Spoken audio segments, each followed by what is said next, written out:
CAPITULOB, la causa final. Del mismo modo que la criatura no se constituye en agente simplemente por ser, sino que requiere poner en ejercicio su propia causalidad eficiente, tampoco esta causalidad encuentra en sí la razón última de su existencia, sino que remite a otro principio, la causa final.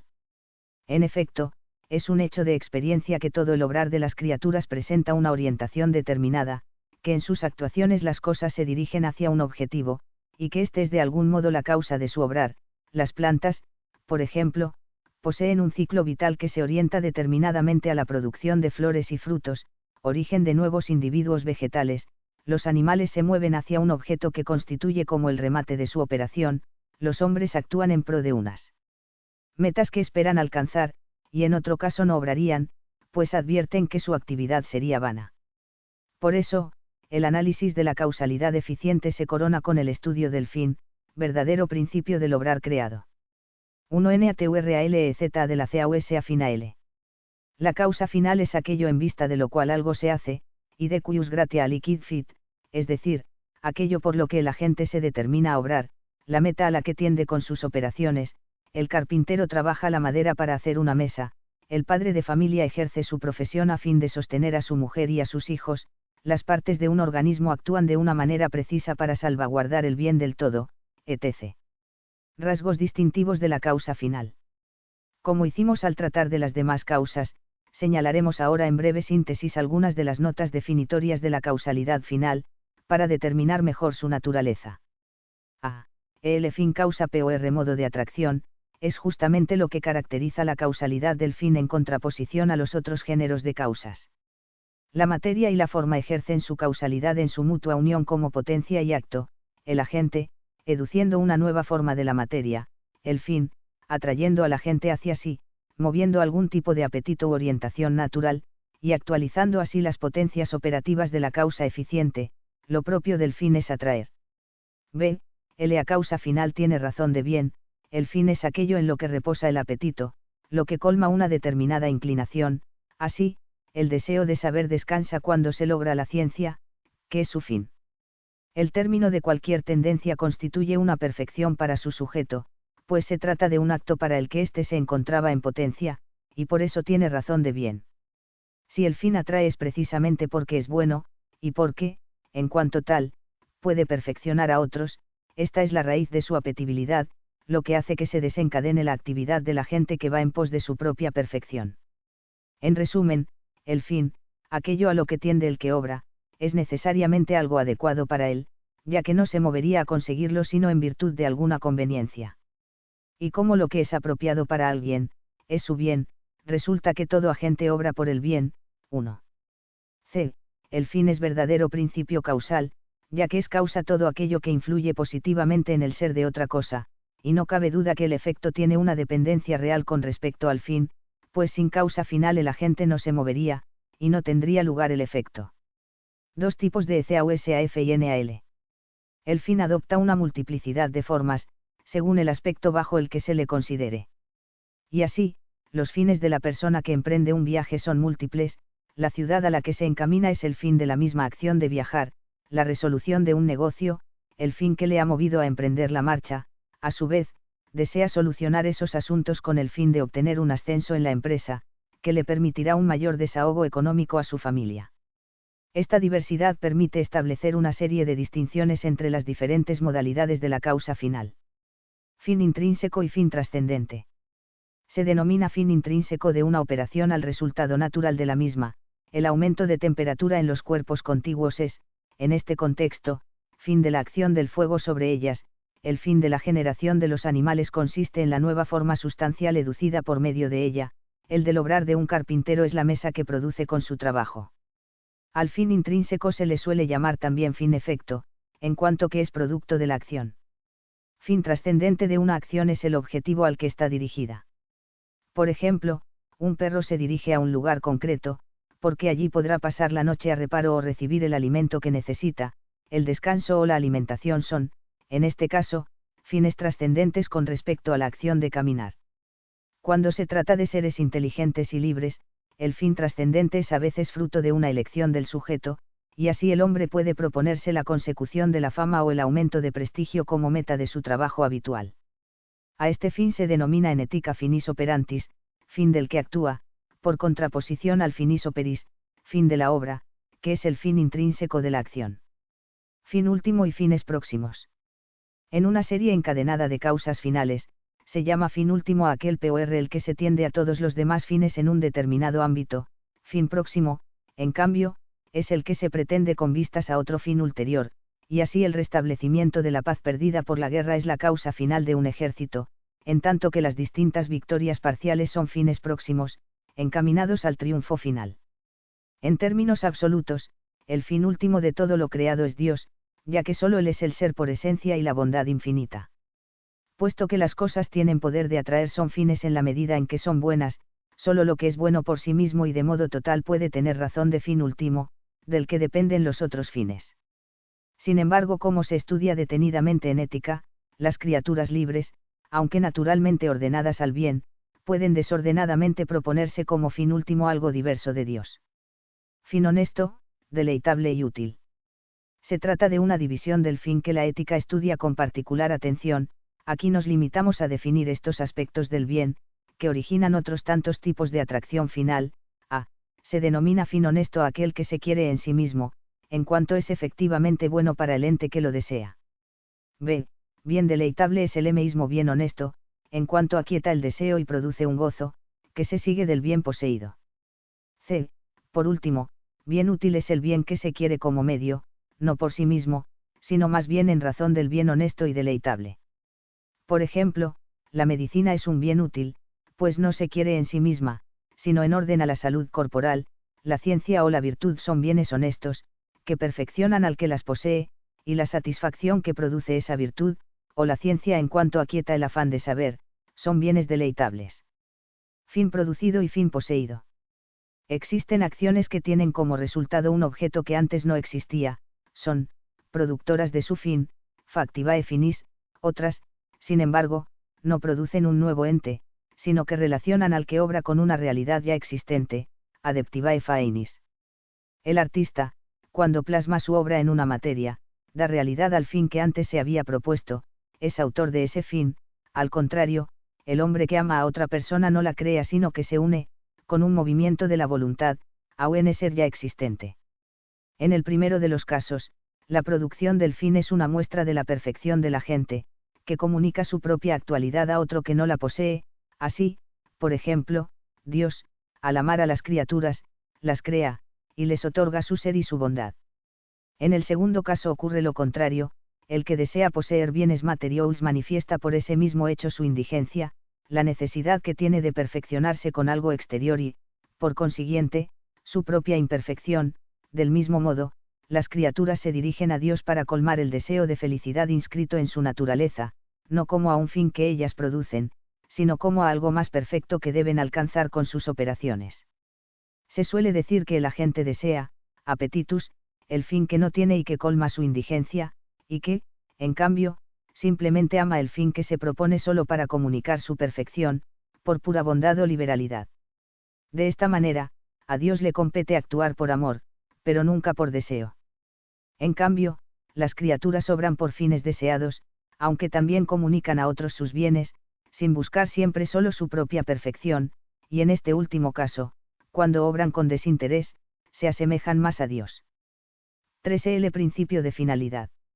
La exigencia de la finalidad, aunque se descubra más fácilmente en los agentes libres, es algo que concierne a todo ente, en la medida en que es causa, todo agente obra por un fin. 2. Así lo manifiesta el orden y la regularidad observables en las actuaciones de la naturaleza, en las que advertimos que los mismos efectos. 2. En filosofía se llama mecanicismo a la doctrina que enseña que toda la realidad o, al menos, la naturaleza posee una estructura semejante a la de una máquina. El mecanicismo radical intenta explicar todo basándose tan solo en la causalidad eficiente y negando la finalidad. Sin embargo, algunos mecanicistas moderados, Leibniz, por ejemplo, han admitido la finalidad. En el pensamiento filosófico y científico posterior a Descartes hay un consenso casi unánime en el carácter mecánico de lo real. Entre otros autores se puede citar a Descartes, Leocque, Huygens, NEWTON, MRSENNE, Habs, mecanicismo radical, GASSENDIVOUILE, mecanicismo atomista, y un largo etcétera. 223. Metafísica. Suceden de modo certero las mismas causas, y que las causas se ordenan a conseguir ciertos resultados, su fin propio. Tanto los seres libres, como los que actúan de forma necesaria obran, justamente, para conseguir su fin, de lo contrario no actuarían. Si el agente no tendiese a algún efecto determinado, todos le serían indiferentes, pero lo que es indiferente a varias cosas, no produce una de ellas en vez de otras, y, por tanto, sería imposible que actuara. Así, pues, todo agente tiende a algún efecto, que se dice su fin. 3. Actuar por un fin no significa percibirlo como tal fin, implica solamente una dirección precisa en las operaciones. En el obrar libre, el término de la acción es conocido de antemano, y ejerce su causalidad final precisamente en cuanto que, advertido por la inteligencia, mueve a la voluntad. Pero también los seres no inteligentes y los que carecen en absoluto de conocimiento actúan por un fin, se mueven hacia algo determinado, aunque sin saberlo. En las cosas que más manifiestamente obran por un fin, llamamos fin a aquello a lo que tiende la inclinación de la gente. Si alcanza ese término, decimos que ha logrado su fin, y si no lo obtiene, afirmamos que se aparta de su objetivo, como es notorio en el caso del médico que pretende dirigirse a una meta concreta.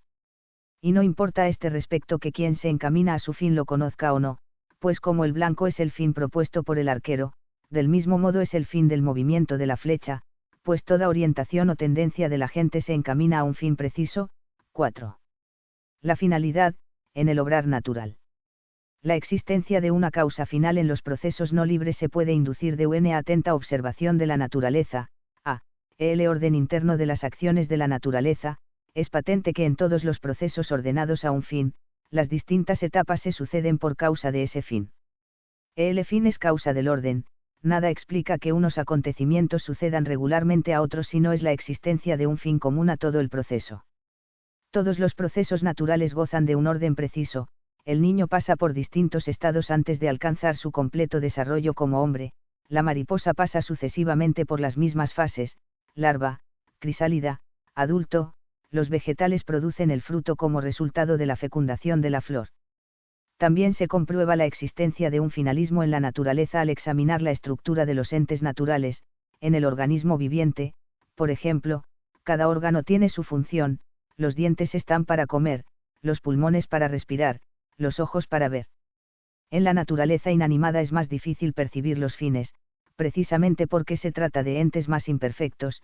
Sin embargo, es claro que las sustancias inertes están en función de los seres vivientes, permitiendo su alimentación, conservación, etc. 5. B. La regularidad de los procesos naturales es una manifestación de que tienden a un fin, y en cambio, la ausencia de finalidad se revela en los fenómenos desordenados y que acontecen por un puro azar. El sucederse de condiciones ambientales favorables al desarrollo de la vida humana, animal y vegetal, muestra de modo palpable la existencia de una finalidad en esos procesos climáticos. Accidentalmente, una lluvia torrencial, un terremoto, una helada, etc., pueden dañar las cosechas o dificultar la supervivencia de alguna especie animal, pero consideradas en su conjunto, las precipitaciones atmosféricas, la disposición geológica del terreno, la distribución cronológica o espacial de temperaturas, favorecen la persistencia de los seres vivos, y se ordenan a ella. La constancia que se observa en los procesos de la generación natural es otro ejemplo fehaciente del fin inscrito en la naturaleza, que culmina en la conservación de las especies. La vaca engendra un ternero, los caballos, potros, los árboles producen sus frutos. C. La existencia de los males físicos también supone, por contraste, la presencia de un fin en el obrar natural. Si las acciones no se dirigieran a un objetivo concreto, no se podría hablar de mal, de falta de consecución de un fin, ya que algo es malo en la medida en que no alcanza la perfección a la que tiende. 5. Los prejuicios nominalistas en contra de la idea aristotélica de finalidad natural suponen un pesado lastre, del que muy pocos filósofos modernos y contemporáneos serán capaces de librarse. OCKHAM se desembarazó del finalismo de la naturaleza con abierta claridad. En los inanimados no hay causa final, porque son agentes que obran por necesidad de naturaleza, sin tender a ningún fin. Summe meula M libros Physicorum, 2, 6. Ya para SCOT o el finalismo no era MA con acento S que una metáfora, finis non movet nisi M etaporice, igitur non fcive, o peo son, 2, dia y esti. XXV, N24. La existencia de criaturas deformes en las generaciones naturales, por ejemplo, constituye una confirmación de la existencia de un fin, el nuevo animal normalmente constituido, sin el que la criatura defectuosa no podría considerarse como un mal. Tanto la existencia de los defectos naturales, como el azar y la casualidad, no se oponen a la finalidad, sino que manifiestan simplemente la contingencia de los agentes naturales, que no siempre logran su fin. En definitiva, hay que afirmar que existe en todas las cosas una propensión natural a actuar de acuerdo con un fin determinado, y este fin es siempre la mayor actualidad, la perfección máxima que cabe en un género.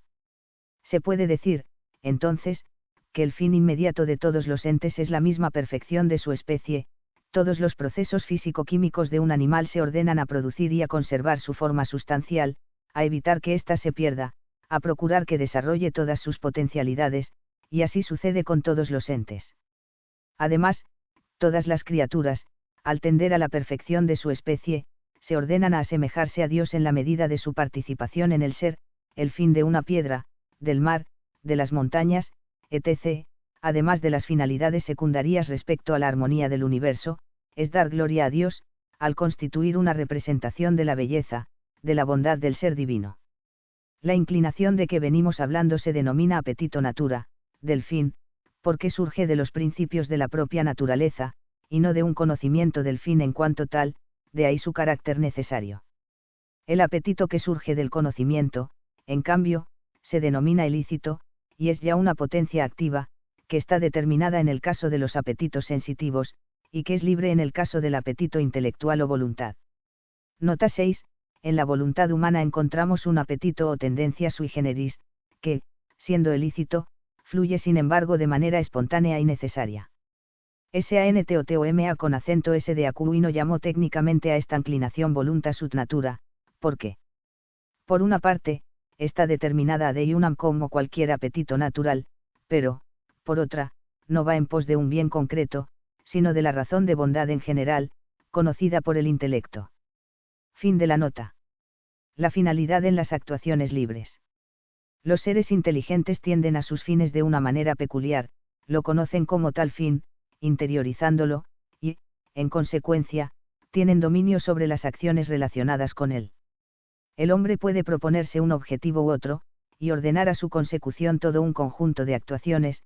El carpintero que pretende construir una mesa lleva a cabo una serie de operaciones encaminadas a realizar la corte y preparación de la madera, ensamblaje de los distintos elementos, barnizado, y lo mismo sucede con la persona que se propone sacar adelante una familia, estudiar una carrera, organizar una empresa, etc.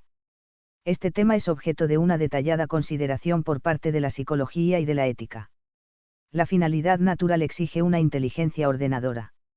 Hemos ya visto que la finalidad en el obrar natural es un dato de experiencia, y, por otra parte, se advierte que, la acción de la gente, para que alcance su fin, es necesario que guarde una proporción con él, cosa que no puede ser hecha más que por una inteligencia que conozca el fin y la razón de fin, y la proporción entre el fin y lo que a él se dirige.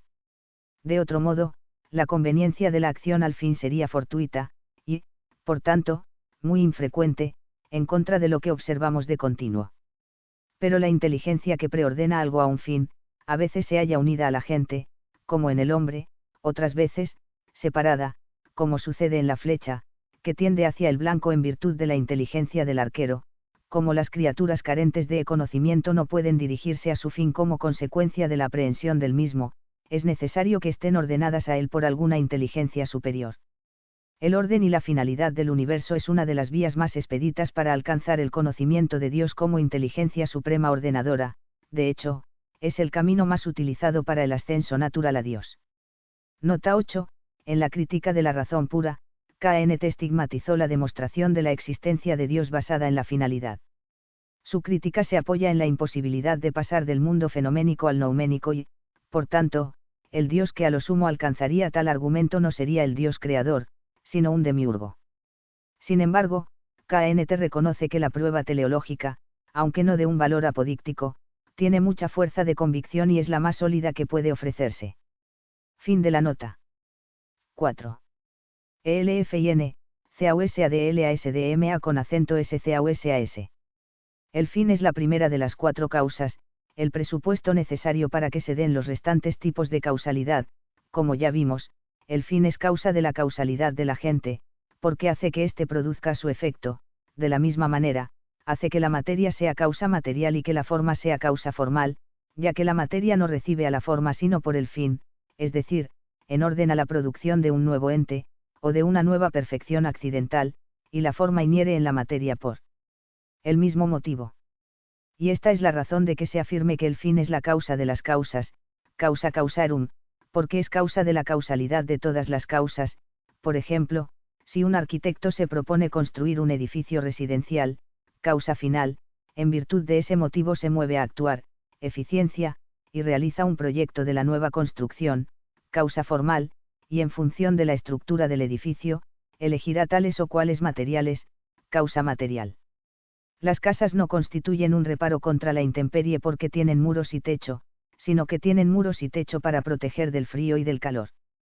Y lo mismo sucede en los procesos naturales, los huesos no sostienen el cuerpo porque, resulta, que son sólidos, sino que son sólidos precisamente para sostener el cuerpo. Aunque en el ámbito de la realización del efecto, el fin sea lo último que se consigue, en el orden de la inclinación a causar es siempre lo primero. Y así se suele decir que el fin es lo último en la ejecución, y lo primero en la intención. Nada se movería a actuar si no se encuentra inclinado a ello, o por su misma forma natural, apetito, o por la aprehensión intelectual del fin. Sin embargo, esa inclinación solo se actualiza y logra su término después que ha intervenido la causa eficiente y, en su caso, las causas material y formal. Nota 10. Un modo errado de entender la finalidad es considerarla como una causa eficiente invertida. Esta posición es sustentada por BRGSON, para quien el finalismo no es más que un mecanicismo al revés. La doctrina de la finalidad implica que las cosas y los seres no hacen sino realizar un programa una vez trazado. Como en la hipótesis mecanicista, se supone aquí también que todo está dado. El finalismo así entendido no es sino un mecanicismo al revés. Se inspira en el mismo. Fin de la nota. Una persona no iniciaría unos estudios si no estuviese movida por el deseo natural de saber, y con el fin de asegurarse un modo de vida digno, primero en la intención, aunque el resultado de esa actividad, la ciencia solo lo obtenga después de varios años de estudio, último en la ejecución. La conexión entre las causas. Del papel preponderante del fin y de la dependencia de las demás causas con respecto a él, se comprueba que existe una relación íntima entre las 4 causas. El fin mueve a la gente, el agente educe la forma, y la forma organiza la materia. Las 4 causas no deben concebirse como yuxtapuestas o aisladas, sino produciendo su causalidad según un orden determinado, que podemos resumir como sigue: a. Las causas extrínsecas. El agente es causa del fin en cuanto a la realización o adquisición, ya que el fin se consigue por las operaciones del agente. Pero la causa eficiente no hace que el fin sea fin, no es causa de la causalidad del fin. Como vimos, la razón de que el fin sea apetecido es su misma índole de bien, el hecho de constituir una perfección. Por eso, el agente no hace que el fin sea fin, que sea bueno, sino simplemente que se obtenga la bondad que el fin supone. En este sentido, el agente es movido por el fin, motor movido, movans motum, mientras que el fin ya no es movido por nada, motor inmóvil en su género, movans immoval. B. Las causas intrínsecas. Como ya se dijo, forma y materia son causas mutuas en cuanto al ser. La forma organiza a la materia y le da el ser, y ésta sustenta a la forma como la potencia sustenta al acto. C. Las causas extrínsecas son causa de las intrínsecas. La materia y la forma causas intrínsecas no se unen si no es por la intervención de un agente, que a su vez no actúa si no es por la intención de un fin causas extrínsecas. Esta relación mutua entre las causas tiene gran trascendencia en el ámbito de la vida espiritual. El papel rector de la causa final es un índice de la preeminencia de la voluntad cuyo objeto propio es el bien en cuanto bien sobre las distintas facultades humanas. Además, en la esfera de las causas eficientes, la voluntad libre es la causa más perfecta, pues posee un cierto dominio sobre el fin. Precisamente por eso puede afirmarse que solo los seres. Postulado que él, con la sola diferencia de que, coloca delante de nosotros la luz con la cual pretende guiarnos, en vez de colocarla detrás. Sustituye la impulsión del pasado por la atracción del porvenir, L. Evolution Catrice. Alean, París 1909, pp 42 a 43. Para el filósofo francés, mecanicismo y finalismo son dos imposturas porque suponen un modo de entender la realidad como algo completamente dado, cuando según él la verdad sería que lo real está en un continuo e imprevisible devenir. Sin embargo, se ve obligado a reconocer que, aunque el mecanicismo puede ser refutado y de hecho lo ha sido, no ocurre así con la finalidad. Espirituales no son movidos por otros sino que se mueven a sí mismos, siendo agentes en el sentido más riguroso del término. Y si el fin es la causa del orden, es patente que el desviarse respecto al fin previsto trastoca el encadenamiento entre las causas, distorsionando el recto ejercicio de la causalidad. La no consecución del fin es el fracaso absoluto del proceso causal, de ahí que todo el poder causal entregado por Dios al hombre sufra, se tome estéril la causa del pecado, que constituye su desordenación con respecto al fin último. BAIBLIOGRAFIA. ARISTOTLES, Metafísica, Lib. V, C2, Lib. 12, CC 7 y 10, Ética Nicómaco, Lib. I, CC2, 5 y 9, Decaelo, Lib. I, C4, Física, Lib. 2, C4. TOMA con acento SDAQINO, súmeme a Teologiae, y QL, súmeme a Contra Gentiles, Lib. 3. R. ALVIRA, la noción de finalidad, EUNSA, Pamplona 1978. P. JNET, Les Causes Finales, París 1882. R. GARR y GOLAGRANG, El realismo del principio de finalidad, Buenos Aires 1949. C. HOLLENCAMP, Causa Causarum, The University. Laval, Quebec 1949.